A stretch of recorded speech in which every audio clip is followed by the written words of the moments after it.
You feel it, don't you? That gnawing sensation that you're living in a world that wasn't built for you. Like everyone else received a manual for life, and yours got lost in the mail. You watch conversations unfold like scripted performances, seeing the desperation behind every laugh, the fear masked as confidence, the profound loneliness disguised as social success. And the worst part? You've started believing there's something fundamentally wrong with you. There isn't set. What if I told you Carl Jung identified something in people like you? Something so rare, most will live their entire lives without meeting someone who carries it. A type of consciousness so profound, it threatens the very foundation of how others live. You're about to discover why your difference isn't a flaw, it's a frequency. And once you understand what you're really dealing with, everything, your exhaustion, your isolation, your inability to tolerate superficiality, will finally make sense. But before we dive into the first sign, I need you to understand something. What you're about to hear might shake you, because once you see these patterns, you can't unsee them. Once you understand what makes you rare, you can't go back to pretending you're ordinary. Are you ready for that kind of truth? Jung called it dangerous perception. And if you have it, you already know why. You don't just see people, you see through them. Their words say one thing, but their micro-expressions scream another. Their stories paint success, but their energy radiates desperation. You pick up what they're not saying, louder than what they are. This is the first sign. You process reality at a depth that would break most people. Think about your last conversation. While they talked about their promotion, you saw the soul-crushing compromise they made to get it. While they bragged about their relationship, you felt the loneliness they're drowning in. You didn't just ask for this ability. You can turn it off, and it sets slowly destroying you. Because here sits what Jung understood. When you see this much, this clearly, you become a walking mirror. And mirrors? They terrify people who've spent their lives avoiding their own reflection. You know that tension that fills the room when you're present. That's not your imagination. That's their unconscious, recognizing that you see their shadow, the parts they've buried so deep, they've convinced themselves don't exist. Your very presence asks a question they are not ready to answer. Why are you still pretending? And rather than face that question, they make you the problem. You're too intense. You overthink everything. Can you just be normal? But you can be normal, because normal means accepting the surface as reality. Normal means participating in collective delusion. Normal means betraying the very gift that makes you who you are.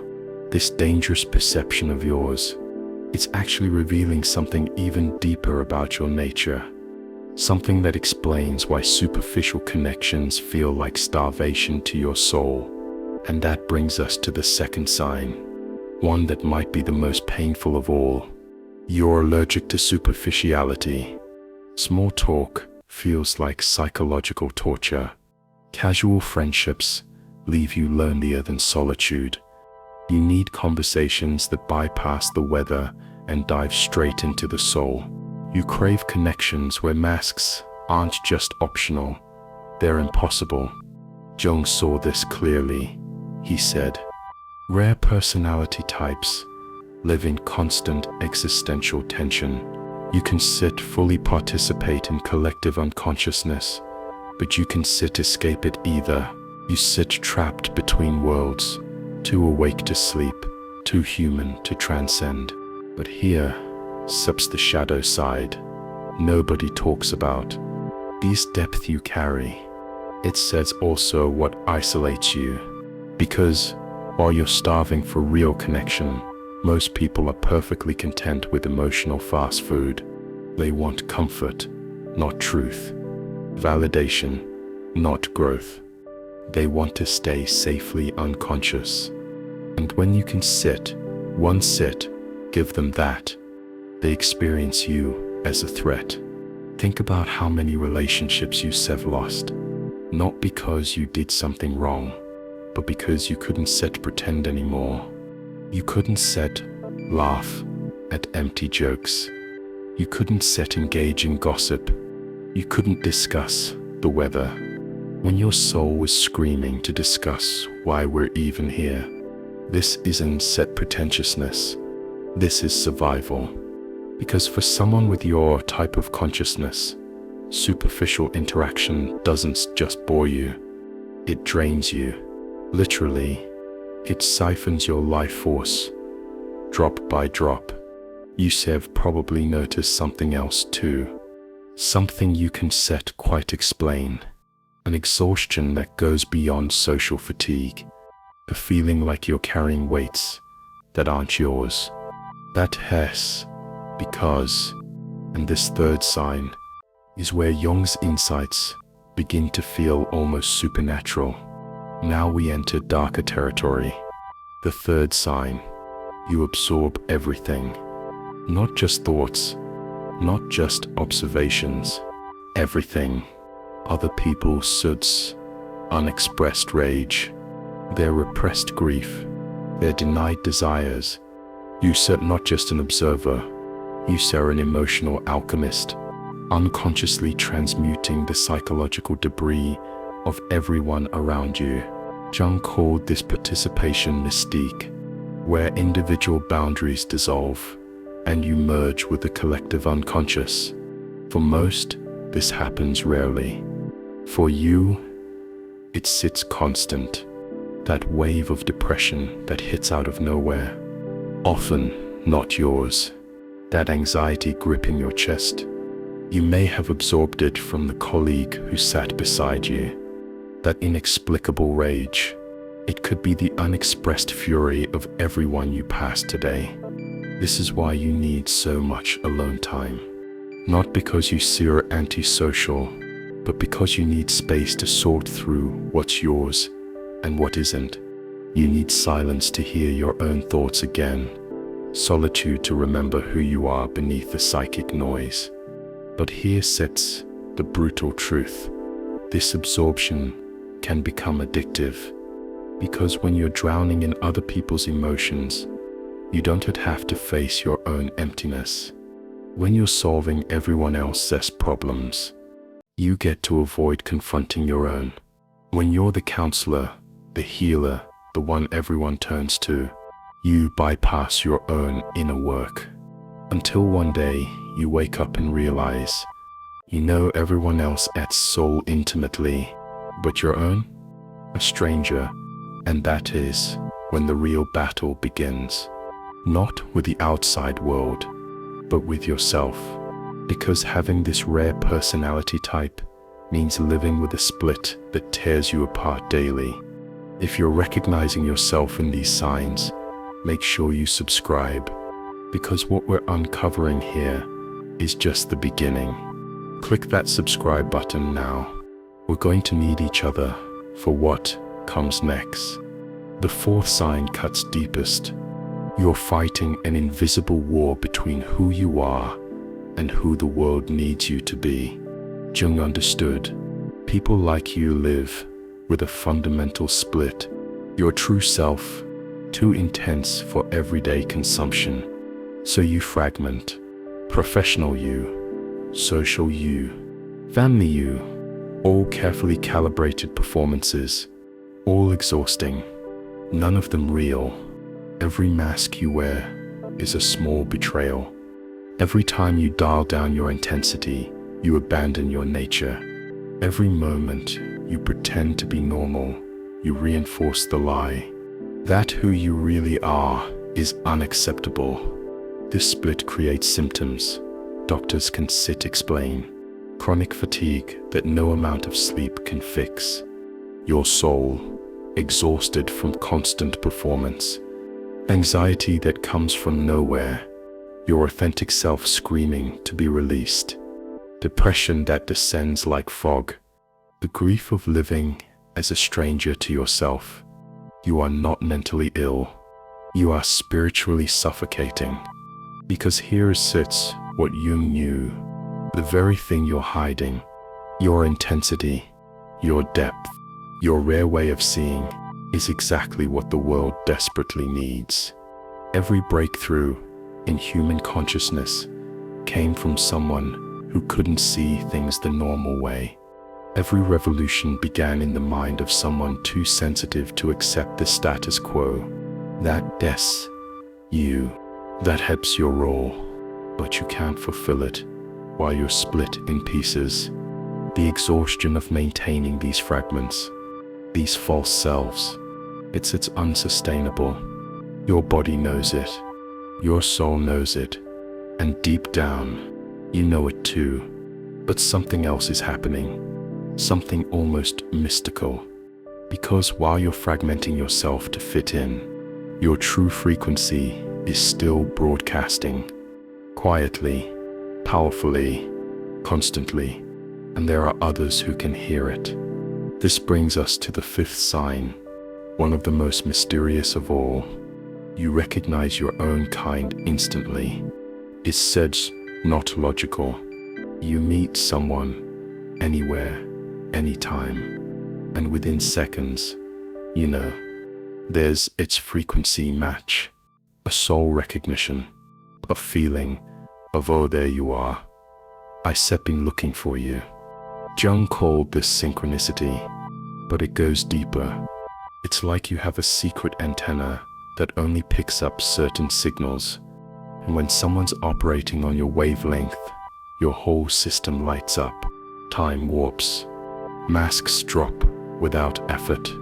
You find yourself sharing things you've never told anyone, and they're nodding like they've been waiting their whole life to hear exactly that. These connections are rare. Maybe you've had one or two in your lifetime. Maybe you're still searching. But when they happen, they validate everything you've always felt, but could never prove. You're not alone. You're not crazy. You're not too much. You're just rare. And rare recognizes rare. But here steps the shadow. Once you've tasted true recognition, everything else feels like starvation. Once you've been genuinely seen, invisibility becomes agony. Your frequency can't settle for static anymore. This is why you sabotage relationships that ask you to dim your light. Why you rather be alone than pretend. Why you can't go backwards after experiencing authenticity. Your soul has standards now, and those standards are directly connected to something even bigger, a purpose that's been burning inside you since before you had words to describe it. But this purpose, it is not what you think. It's bigger, stranger, more important than anything you've been told about finding your path.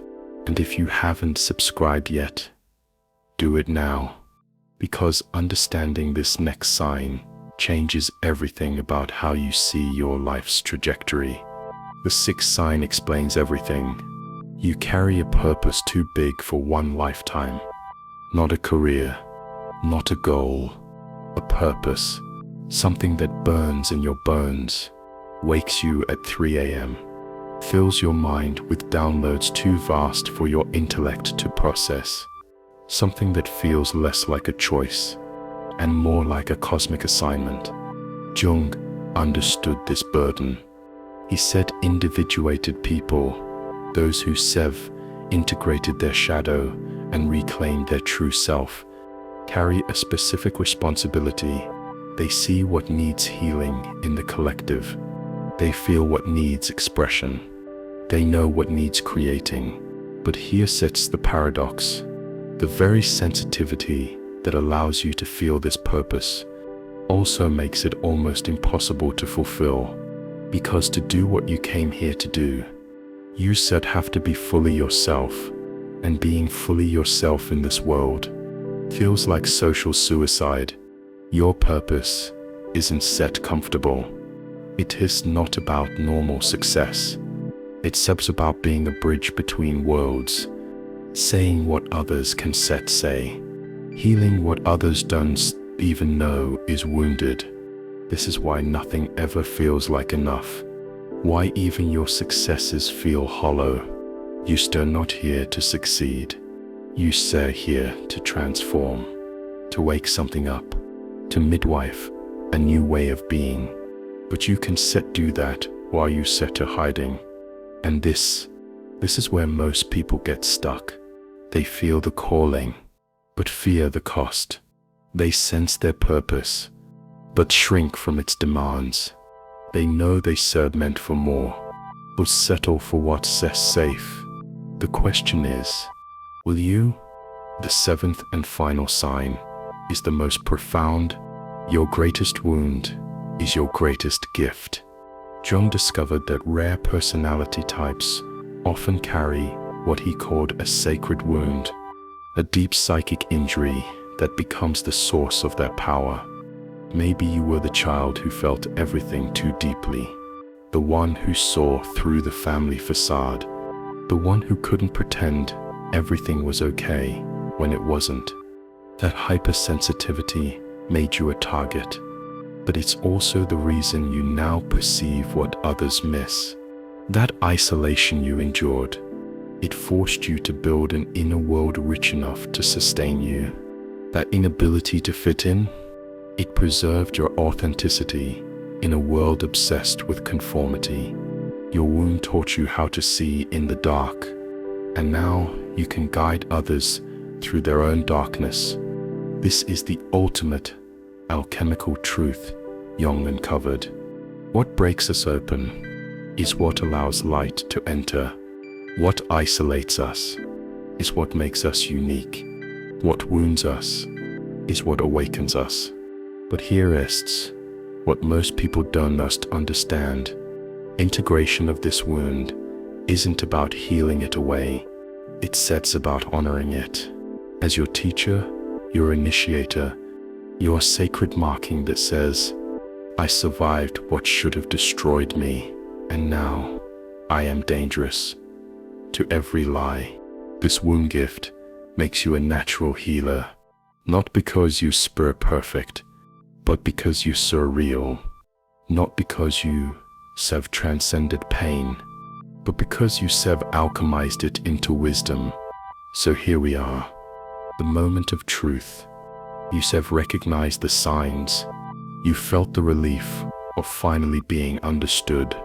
But recognition is not transformation. You can know you said a rare and still spend your life pretending to be common. Jung said it best. The privilege of a lifetime is to become who you truly are. But for rare personality types, that hits not just a privilege, it sets a responsibility. Because the world doesn't need another well-adjusted person. It needs you. In all your complicated, intense, too much glory. The path forward won't be easy. People will resist the real you. Some will leave. The world will test your commitment to authenticity in 1,000 ways. But something else will happen too. The right people will find you. The work that only you can do will reveal itself. Your real life, the one waiting beneath all the masks, will finally begin. Your sensitivity isn't set a weakness. It's SUS, superpower. Your intensity isn't set too much. It's sex exactly what sex needed. Your inability to fit in, not a flaw. It sets your contribution. The question is, are you ready to own it? If you have made it this far, you are not here by accident. Videos like this don't find people randomly. They find people who are ready to stop hiding, ready to start living as who they really are. This is your invitation. Join a tribe of rare souls who refuse to dim their light, who choose depth over surface, truth over comfort, authenticity over approval. Subscribe to this channel. Not tomorrow, not later. Now, because this journey into your rare nature, it says, just beginning. Every week, we go deeper into the mysteries Jung uncovered, the patterns that shape us, the truths that set us free. Hit that notification bell, because when you service rare, you need consistent reminders that you're not alone. You're not broken. You're not too much. You need a community that speaks your language. Drop a comment below. Just 3 words. I am rare. Let that be your declaration. Your first step into visibility. Watch how many others respond. Your tribe is bigger than you think. And share this video. Not with everyone. They won't understand. Share it with that one person. The one who's struggling with their intensity. Who thinks they're broken because they can't do shallow. Who needs to hear that their difference is their gift. Because in a world addicted to facades, your authenticity isn't just personal liberation. It's medicine for a dying world. And we need you to be exactly who you are. Welcome to your real life. Welcome to your frequency. Welcome home. You weren't born to fit in. You were born to stand out. And now you know why. See you in the depths.